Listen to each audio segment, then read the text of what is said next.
It's one of the most common and destructive forces a homeowner can face. But it often starts silently, behind a wall or under a floor. Water damage is so much more than just a mess. It's a crisis that evolves by the minute.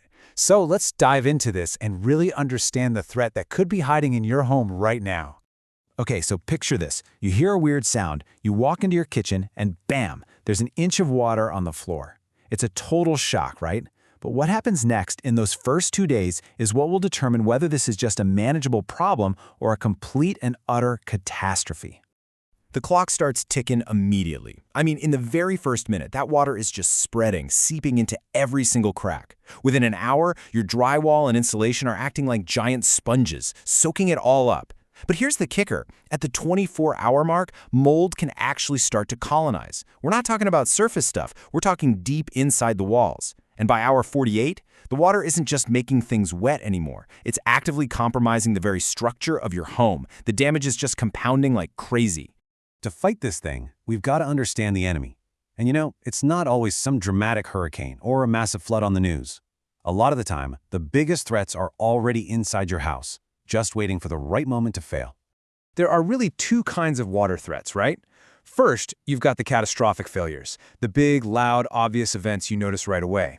But then you have the hidden leaks. These are the silent destroyers, the slow, quiet drips that can go on for weeks, even months, causing rot and mold long before you ever see a single water stain. And honestly, these can be even more destructive in the long run. So where should you even be looking? Well, it's the everyday stuff.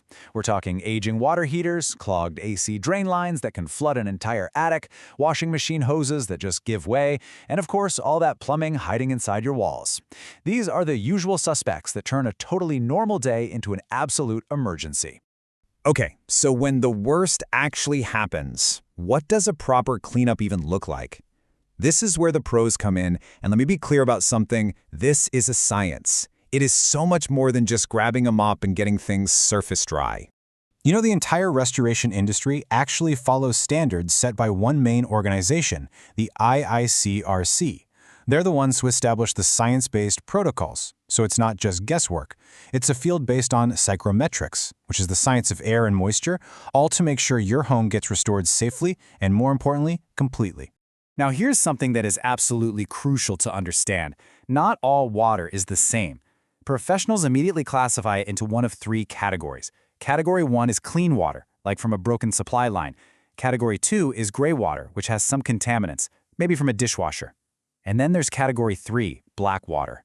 Think sewage or flood water. This stuff is grossly contaminated with viruses, bacteria. It's a serious, serious health hazard.